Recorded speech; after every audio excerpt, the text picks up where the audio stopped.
me see. Where is it at? It's going to be on October the 28th, 2017, up in Cardiff. I'm not from the UK. I'm over here just on the outside of Philadelphia. So, Anthony Joshua, 19-0 with 19 KOs, is taking on former champion Kubrat Pulev. That's him right there getting knocked down by Wladimir Klitschko.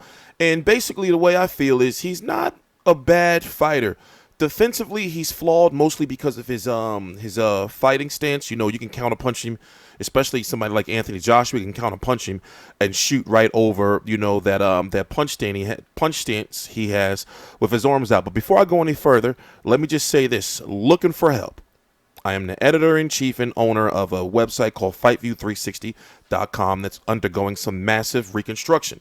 We just started the website less than a year ago.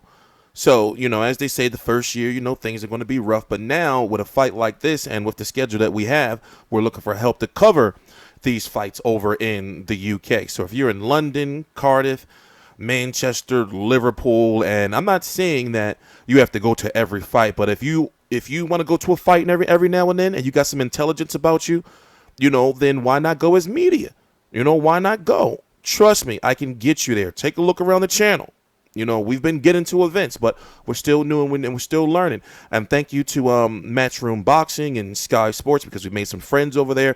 And yes, we do have access to the events. So if you would like to get to Joshua versus Klitschko, Joshua versus Pulev as media in Cardiff, and you are at the area and you're willing to put in about 2, 3, 4 days work, don't worry, you'll be compensated. But remember, it's all about the work you bring. You can't just come in saying, well, how much is to pay, when I don't know if you're going to do good work or not. So what I'll likely do is say, okay, well, this press conference is this day, because the press conference for this is likely coming up soon.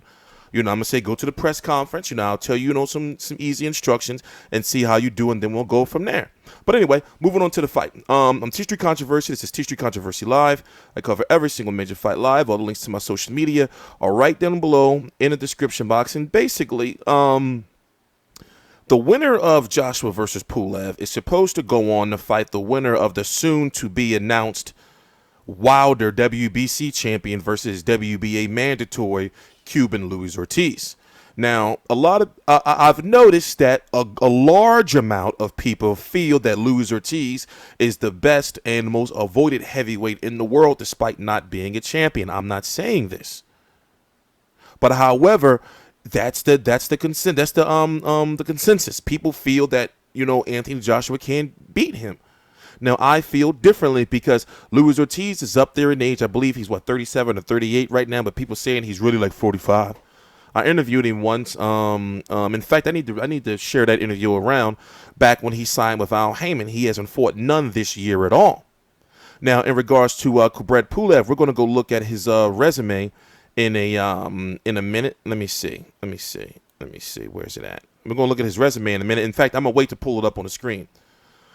And as you can see, if Wladimir Klitschko was able to do this, you would think that, Joshua will be able to do this. And has Kubrat Pulev grown as a fighter? In fact, we're going to do this. We're going to go look at his resume right now. Has he grown as a fighter?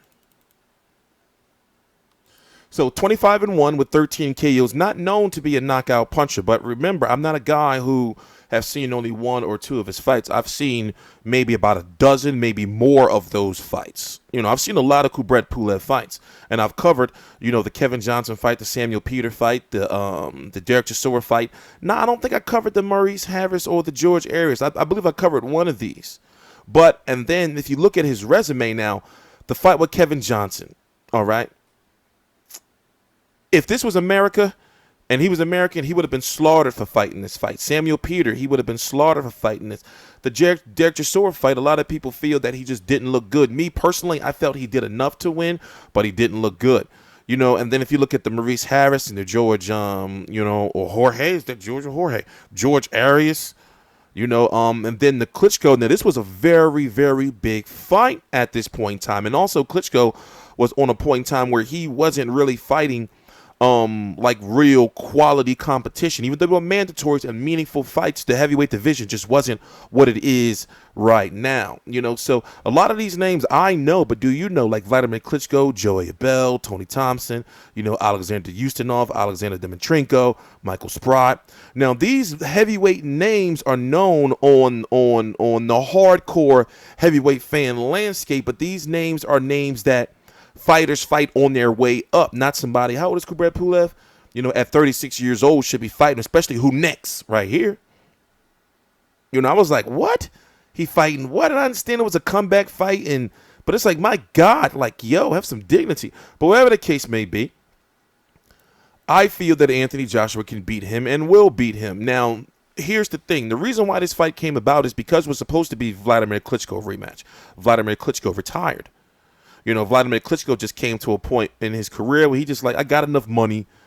I'm doing all this entrepreneur shit. I'm a global like star, and I just can't, get there physically and mentally to train right to try to beat this guy. Because, he realized he had to have a high mental IQ to beat Anthony Joshua.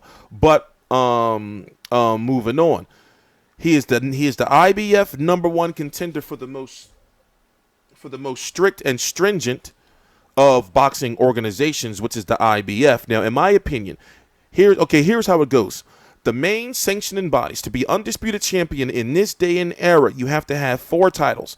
The WBC, the WBA, Anthony Joshua has. The IBF, Anthony Joshua has. And the WBO, Joseph Parker has. Hold on 1 minute.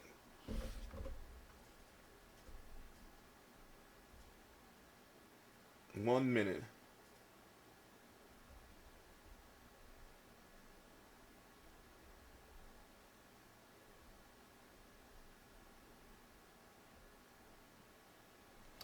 And the IBF is the most strict as far as if you don't fight your mandatory, they will strip you. However, they were in a situation where Kubrat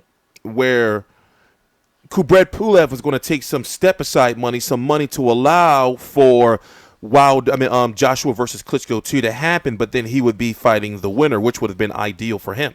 Because not only would he have made a nice amount of money, but he would have got to fight the winner and possibly made more money.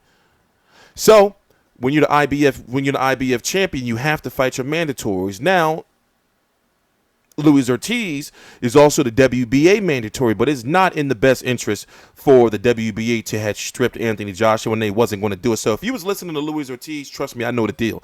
So when he was talking about, Anthony Joshua has until September the 3rd to sign to fight me, he was going to be stripped. He was called he was doing what we called in the United States, a basketball term called pump faking.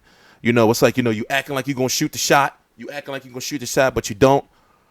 Basically he knew, or he should have known, especially since the WBA released a statement now about a month ago that they were going to work with the IBF to make sure that Anthony Joshua was able to keep both of his belts and also fulfill his mandatory obligations. But Anthony Joshua, being a stand-up citizen, being the type of guy that he is, and being a cash cow, you think the WBA or any organization really was going to strip him? But however, if he didn't fight Kubrat Pulev, it would have put them in the bad situation. So that's why Eddie Hearn, being a smart promoter that he is, he said, okay, let's take care of the IBF, but we can finesse the WBA a little bit. So, which makes sense for Deontay Wilder versus Luis Ortiz to happen. I did that video yesterday because Deontay Wilder has that WBC, right? And Luis Ortiz is that WBA mandatory. So it would make sense for both of them, the two, to fight, because it would basically get 2 birds with 1 stone for Anthony Joshua, because he can fight the winner. And that's the plan for Showtime, which is one of the reasons why Anthony Joshua signed with Showtime, is to make him fight Wilder, or for the Showtime signed him because they wanted to see him versus Wilder. Truth be told, it was actually supposed to happen. It was in the plans to happen this last May, but with the Wilder injuries and the Povetkin gate and all that, it got pushed back.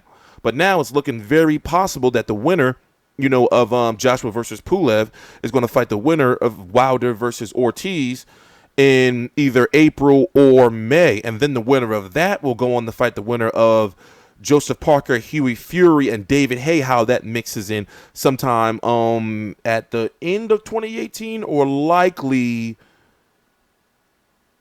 mid to the end of 2018, probably something like that. I'm confusing myself.